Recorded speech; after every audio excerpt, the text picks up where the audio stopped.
Hi friends, welcome to మన Bommarillu. Upcoming రివ్యూలోకి వెళ్ళిపోదాం. గగన్ ఇంటికి రీచ్ అవుతారు. గగన్ చాలా బాధపడుతూ ఉంటాడు. కానీ పాపం శారద, ఏంటి గగన్, ఏమైంది అని అడుగుతారు. ఏమీ లేదమ్మా, నేను ఇందాక కారులో వస్తుంటే తన్ని చూశాను. ఇందుతో వాళ్ళు చేయించుకుని పనులు చేపిస్తున్నారు, తనతో బరువులు మోయిస్తున్నారు. ఏమైనా అడిగితే నువ్వు దమ్ముంటే కట్నం ఇవ్వు, కట్నం ఇచ్చి మాట్లాడు అని చాలా చులకనగా మాట్లాడుతున్నారు. అటు తన్ని ఎలా ఓదార్చాలో ఏం చేయాలో నాకేమీ అర్థం కావట్లేదమ్మా అని పాపం బాధపడుతూ ఉంటారు. గగన్, ఒరే గగన్, నాకు నువ్వు పూర్ణిమ ఎంతో, ఇందు కూడా అంతే. తను నా కూతురు లాంటిదే. అలాంటప్పుడు ఒక అన్నగా, తన పిన్నిగా, పెద్దమ్మగా బాధ్యత నాపైనే ఉంటుంది కదా. అలాంటప్పుడు కట్నం కృష్ణప్రసాద్ గారు ఇస్తే ఏంటి, మనం ఇస్తే ఏంటి? ఒక చెల్లెలకి కట్నం ఇవ్వాల్సిన బాధ్యత అన్నకు కూడా ఉంటుంది. కాబట్టి నువ్వు ఏమీ ఆలోచించకుండా రేపు వాళ్ళకి కట్నం ఇచ్చేసే, సరేనా అని అంటారు. నేను అదే అనుకుంటున్నానమ్మా. కాకపోతే దీనివల్ల ఇందుకి మళ్ళీ కొత్తగా ఏదైనా సమస్యలు వస్తాయా అని నాకు డౌట్గా ఉంది, అంతే అని చెప్పి ఇంక పాపం అక్కడి నుండి వెళ్ళిపోతారు గగన్. ఇంకా అలా ఆలోచనలో పడుతుంది శారదాదేవి. ఇది ఇలా ఉండగా మార్నింగ్ అవుతుంది. భూమి అటు ఇటు తిరుగుతూ, లేదు, ఖచ్చితంగా ఆ నక్షత్రాన్ని ఏదో ఒకటి చెయ్యాలి, లేకపోతే గగన్ గారు దానికి దగ్గరైపోతారు. అలా జరిగితే ఇంకేమైనా ఉందా? అమ్మో, నాన్నకి నేను తన కూతురునని తెలిసేలోపైనా ఎలా అయినా నేను గగన్ గారిని హోల్డ్ చేసి ఉంచాలి ఖచ్చితంగా అని చెప్పి ఇంక పాపం అలా ఆలోచిస్తూ ఉంటుందన్నమాట భూమి. అప్పుడే కృష్ణప్రసాద్ చాలా డల్గా కూర్చొని ఉంటారు. బాధపడుతున్న కృష్ణప్రసాద్ దగ్గరికి భూమి వెళ్తుంది. మావయ్య, ఏమైంది అని అడుగుతుంది. జరిగిందంతా చెప్తారు. కృష్ణప్రసాద్, ఏంటి ఆ అపూర్వ ఇలా మాయ చేసిందా? ఛీ, తను ఒక మనిషేనా అని అంటుంది భూమి. ఏం చేస్తామమ్మా, తను ఎన్ని చేసినా మనం ఏమీ చేయలేం, చూస్తూ ఉండడం తప్ప నేనేం చేయలేనమ్మా అని బాధపడుతూ ఉంటారు పాపం. అలా ఇంకా తనైతే ఇంక వెంటనే కృష్ణప్రసాద్తో, భూమి, మావయ్య, నాకు ఇందు మేనమామ కూతురు, అలాంటప్పుడు మేనత్త కూతురు, అలాంటప్పుడు నేను ఎందుకు ఊరుకుంటాను? మీరు ఎవరూ అడగకపోయినా నేను వెళ్ళి ఖచ్చితంగా నాన్నని అడుగుతాను అని శరత్చంద్ర దగ్గరికి వస్తుంది భూమి. శరత్చంద్ర అప్పుడే ఇంకా అకౌంట్స్ అంతా చూస్తూ ఉంటారు. నాన్న, మీతో కొంచెం మాట్లాడాలి అని చెప్పి దగ్గరికి వస్తూ ఉంటుంది భూమి. అప్పుడే ఇంకా అపూర్వ అలా భూమి దగ్గరికి వస్తూ ఉంటుంది. గోరింటాకు పిన్ని, ఏంటమ్మాయి, ఈ భూమి మళ్ళీ నిన్ను ఇరికించే కార్యక్రమం చేస్తుందా ఏంటి అని అంటారు. ఆ భూమి నన్ను ఇరికించడం కాదు పిన్ని, నేనే ఇప్పుడు ఆ కృష్ణప్రసాద్ని ఇరికించబోతున్నాను.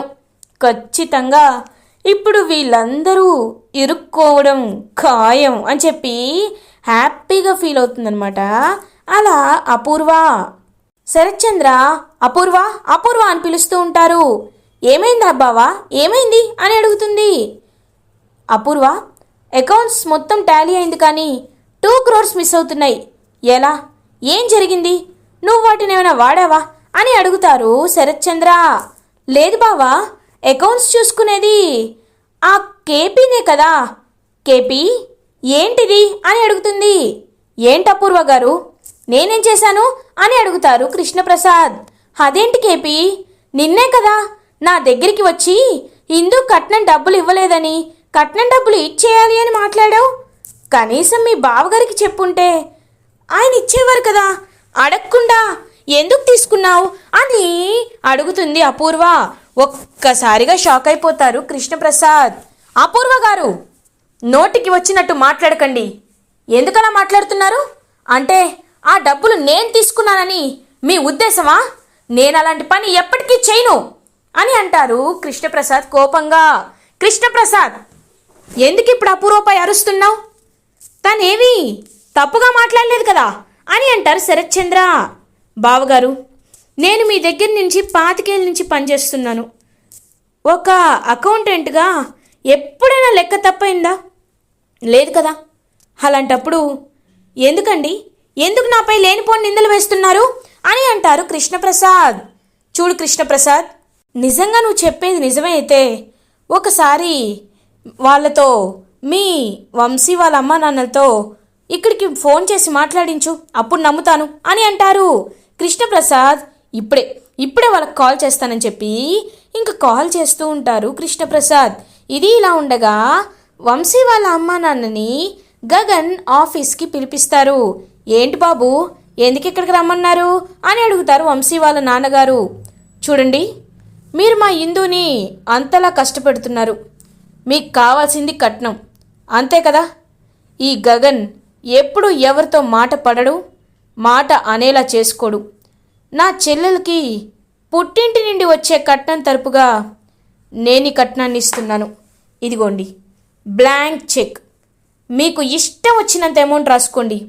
కానీ రిమెంబర్ వన్ థింగ్, ఇంకొకసారి నా చెల్లెలి కంట్లో కన్నీరు కానీ, తన దగ్గర చెమట చుక్క కానీ, తను పని చేస్తుందని తెలిసిన విషయం కానీ నాకు తెలిసిందంటే మీరిద్దరిని చంపేయడానికి నాకు ఒక్క సెకండ్ కూడా పట్టదు, గుర్తుంచుకోండి అని అంటారు గగన్. బాబు, మీరు బ్లాంక్ చెక్ ఇస్తున్నారంటేనే మీరు ఎంత మహానుభావులో అర్థమవుతుంది బాబు. అయ్యో, మేమెందుకు కళ్ళకద్దుకొని తీసుకుంటాం, హిందూని ఇంకెప్పుడు బాధ పెట్టాం అని చెప్పి అలా ఇంకా ఆ బ్లాంక్ చెక్ తీసుకొని బయటికి వచ్చేస్తూ ఉంటారు. ఏమండి, మీరు చెక్కు తీసుకుంటున్నప్పుడు ఎవరో పదే పదే కాల్ చేస్తున్నారు, ఎవరు వాళ్ళు అని అడుగుతారు ఇంకా వంశీ వాళ్ళ అమ్మ. ఏమోనే, లక్ష్మీదేవి వస్తున్న హడావిల్లో నేను ఫోన్ చూసుకోలేదు, ఆగు అని చెప్పి ఫోన్ తీసుకుంటారు. హో, మన బావగారు ఫోన్ చేస్తున్నారు. హలో బావగారు అని అంటారు వంశీ వాళ్ళ నాన్న. బావగారు, మీరు ఒకసారి కుదిరితే మా ఇంటికి వస్తారా అని అడుగుతాడు కృష్ణప్రసాద్. ఇప్పుడే వస్తున్నామని చెప్పి ఇంకా అలా కృష్ణప్రసాద్ వాళ్ళ ఇంటికి బయలుదేరుతారు, శరత్చంద్ర వాళ్ళ ఇంటికి వంశీ వాళ్ళ అమ్మా నాన్న. ఇది ఇలా ఉండగా శరత్చంద్ర ఇంట్లో శరత్చంద్ర, అపూర్వ, ఈ కృష్ణప్రసాద్, చెర్రీ, భూమి అందరూ వెయిట్ చేస్తూ ఉంటారు. ఎప్పుడెప్పుడు ఇంకా కృష్ణప్రసాద్ వాళ్ళ వియ్యంకులు లైక్ ఇందు వాళ్ళ మావయ్య అత్తయ్య ఎప్పుడొస్తారా అని వెయిట్ చేస్తూ ఉంటారు. అప్పుడే కరెక్ట్గా ఇంకా గగన్ చెర్రీకి కాల్ చేస్తాడు. ఇదేంటి ఈ టైంలో అన్నయ్య కాల్ చేస్తున్నాడు అని పక్కకు వెళ్తారనమాట. అలా చెర్రీ, హలో అన్నయ్య, ఇక్కడ పెద్ద ప్రాబ్లం క్రియేట్ అయింది అని అంటారు. ఏమైందిరా అని అడుగుతారు గగన్. ఏం లేదన్నయ్య, అకౌంట్స్లో 2 crores మిస్ అయింది. అది ఆ అపూర్వ అత్తయ్య తెలివిగా మా నాన్నమ్మ ఎదికి షిఫ్ట్ చేసింది. మా నాన్న ఇప్పుడు డబ్బు తీశారు, అది కూడా ఇందుకి కట్నంగా ఇచ్చారని చెప్తుంది. ఈ విషయం వాళ్ళిద్దరిని పిలిపించే చెప్పమని మావయ్య కూడా అన్నారు. అందుకే మావయ్య ఇప్పుడు ఇందు వాళ్ళ అమ్మ నాన్న అత్తయ్య మావయ్య గురించే వెయిట్ చేస్తున్నారు. వాళ్ళు వస్తే కానీ నిజం బయటపడదు, నాన్న నిజాయితీ నిరూపణపడదు అని చెప్తారు చెర్రీ. చెర్రీ, నీకు ఒక విషయం చెప్పాలి. ఇంతకుముందే నేను వాళ్ళని ఆఫీస్కి పిలిచి వాళ్ళకి బ్లాంక్ చెక్ ఇచ్చానురా అని అంటారు గగన్. అన్నయ్య, ఏమంటున్నావు అన్నయ్య నువ్వు అని అంటారు. అవును, ఇప్పుడు వాళ్ళు ఇచ్చారని చెప్తే అక్కడ ప్రాబ్లం అవుతుందేమో కదా అని అంటారు గగన్. అన్నయ్య, నువ్వు ఒక్క నిమిషం ఉండు, వాళ్ళు వచ్చేసినట్టున్నారు, నేను ఏదో ఒకటి మేనేజ్ చేస్తానులే అని చెప్పి పాపం ఇంక పరిగెట్టుకుంటూ అక్కడికి వెళ్ళిపోతాడనమాట చెర్రీ. ఇంకా అలా అప్పుడే కృష్ణప్రసాద్ దగ్గరికి ఇందు వాళ్ళ అత్తయ్య మావయ్య వస్తారు. శరత్చంద్ర ఇందు వాళ్ళ అత్తయ్య మావయ్యతో, నమస్కారం, మిమ్మల్ని ఇంటికి పిలిపించానమై ఏమీ అనుకోవద్దు, మా మేనకోడల్ని ఎలా చూసుకుంటున్నారు అని అడుగుతారు శరత్చంద్ర. ఏంటే ఈయన ఇలా అడుగుతున్నారు, ఏం చెప్దాం అని సైగ చేస్తారు. ఎలాగో చేతికి బ్లాంక్ చెక్ వచ్చింది కదా, ఏదోటి చెప్పేయండి అని అంటుంది శరత్చంద్రతో. ఇంకలా తనైతే, అదేంటి బావగారు అలా మాట్లాడుతున్నారు, మేము తన్ని బంగారు బొమ్మలా చూసుకుంటున్నాం, కాలు కూడా కింద పెట్టనివ్వకుండా చూసుకుంటున్నామండి అని వంశీ వాళ్ళ అమ్మా నాన్న అబద్ధాలు చెప్పేస్తారు. సరే కృష్ణప్రసాద్, మీకు 2 కోట్లు కట్నం ఇచ్చారా చెప్పండి అని అడుగుతారు. ఒక్కసారిగా వంశీ వాళ్ళ అమ్మా నాన్న ఇద్దరూ ఒకరి ఫేస్ ఒకరు చూసుకుంటూ ఉంటారు. ఏంటి ఆలోచిస్తున్నారు, చెప్పండి అని అంటుంది అపూర్వ. ఇంకా గట్టిగా సైగ చేస్తూ ఉంటుంది అపూర్వ. అంటే అది అది అని తడబడుతూ ఉంటారు. ఏంటండి అడుగుతుంటే చెప్పరేంటి, చెప్పండి అని అంటుంది గోరింటాకు పిన్ని. బావగారు ఇవ్వలేదు, కానీ గగన్ బాబు ఇదిగో మాకి బ్లాంక్ చెక్ ఇచ్చారు అని అంటారు. ఒక్కసారిగా శరత్ చంద్ర షాక్ అయిపోతాడు. ఇంక అపూర్వ అమ్మయ్యా కథ అటు తిరిగిందా అని మనసులో హ్యాపీగా ఫీల్ అవుతుంది. ఏంటి ఆ గగన్ గడిచ్చాడా అని అంటారు శరత్ చంద్ర. అవును సార్, ఇదిగో ఆఫీస్కి పిలిపించి ఈ బ్లాంక్ చెక్ని మా చేతిలో పెట్టారు అని అంటారు. ఒక్కసారిగా శరత్ చంద్ర, ఆయన ఇవ్వడానికి వాడెవడు, తీసుకోవడానికి మీరెవరు అని అంటారు శరత్ చంద్ర.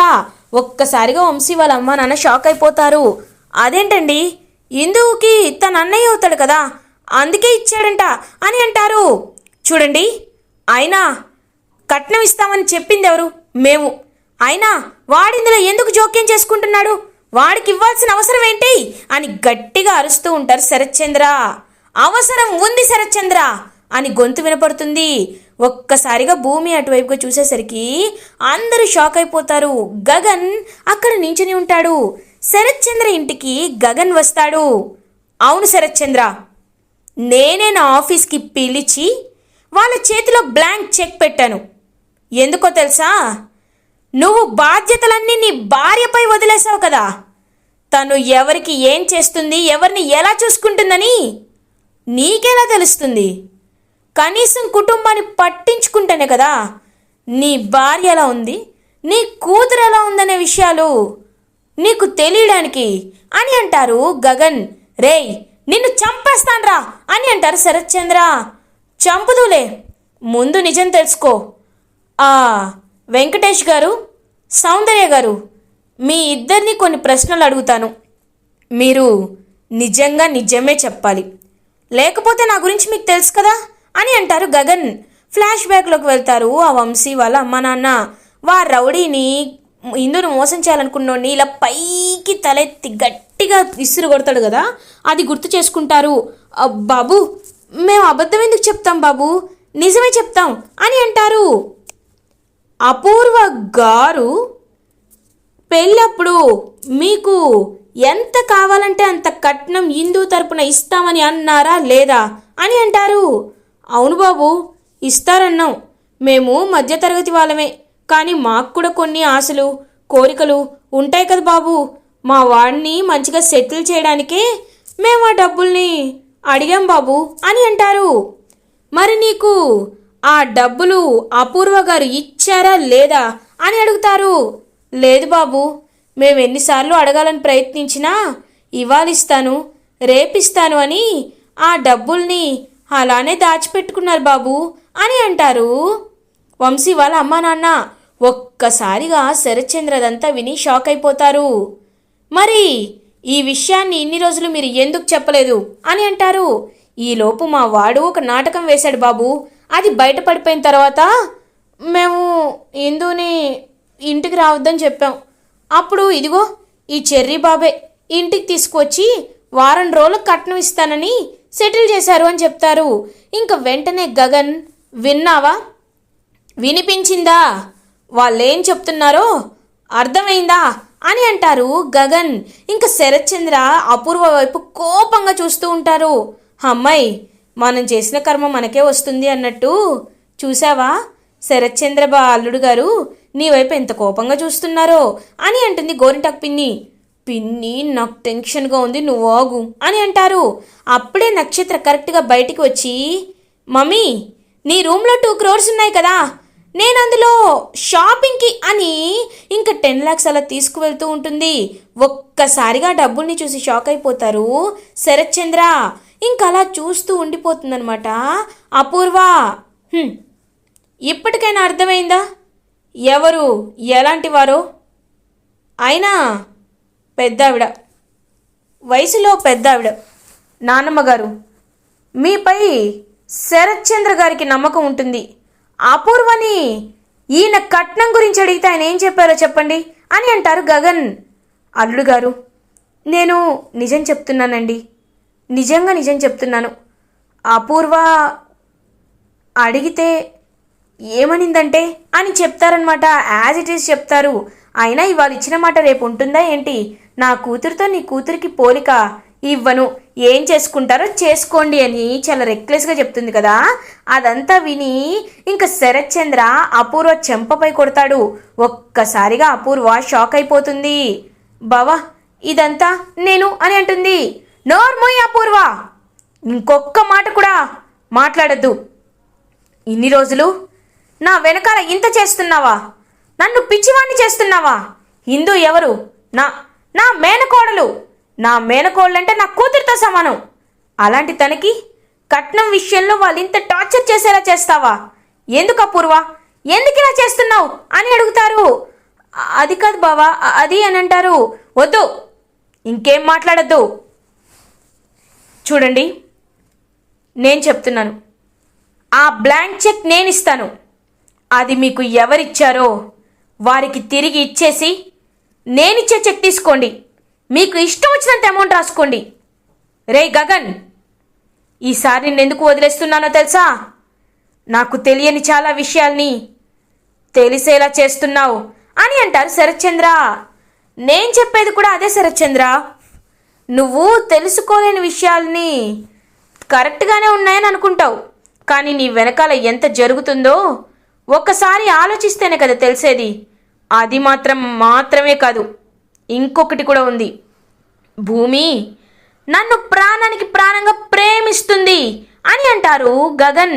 ఒక్కసారిగా భూమి షాక్ అయిపోతుంది. రేయ్ అని అంటారు శరత్ చంద్ర. అవును, నువ్వెన్నైనా చెప్పు, భూమి నన్ను ప్రేమిస్తుంది, కానీ నీ మీద భయంతోనో కోపంతోనో అభిమానంతోనో ఆశతోనో తెలీదు. అబద్ధం చెప్తుంది. ఆ అబద్ధాన్ని ఎలా అయినా బయట పెట్టించే బాధ్యత నాది. భూమిని పెళ్లి చేసుకొని తన మెడలో తాళి కట్టేది కూడా నేనే అని చెప్పి ఇంకలా అక్కడి నుండి వెళ్ళిపోతాడు గగన్. ఇటువైపు ఇందు వాళ్ళ ప్రాబ్లం కూడా సాల్వ్ అయిపోతుంది. అపూర్వ చేసిన తప్పుకి శరత్ చంద్ర చెంప పగలకొట్టి లోపలికి వెళ్ళిపోతాడు. అవమాన భారంతో అపూర్వ చాలా బాధపడుతూ ఉంటుంది. ఏంటి అపూర్వ మమ్మీ, బాధపడుతున్నావా? అయ్యో, నేను ఈ పని చేయాలనుకున్నాను, కానీ నా కాబోయేవారే ఇదంతా చేసేసారు చూసావా. మేమిద్దరం ఎప్పుడూ ఒకే మాట మీద ఉంటామని ఇదే కరెక్ట్. కాబట్టి ఇప్పుడు చెప్తున్నాను, ఇంకొకసారి ఎవరికైనా అన్యాయం చేయాలనుకున్నావు అనుకో, అన్యాయం అయిపోతావు. ఎవరినైనా బాధ పెట్టాలనుకున్నావు అనుకో, నువ్వు రోడ్డు మీద పడిపోతావు. ఈ విషయాన్ని గుర్తు పెట్టుకో. రాను ఇంకా చాలా చూస్తావులే. బాయ్ అని అక్కడి నుండి వెళ్ళిపోతుంది భూమి. ఇంకా భూమి వైపు కోపంగా రగిలిపోతూ చూస్తూ ఉంటుంది అపూర్వ. ఇలా ఎపిసోడ్ ఎండ్ అవుతుంది. ఫర్దర్ ఎపిసోడ్ రివ్యూస్ ముందుగా మీకు కావాలి అనుకుంటే మా ఛానల్ని సబ్స్క్రైబ్ చేసుకోండి. Thanks for watching.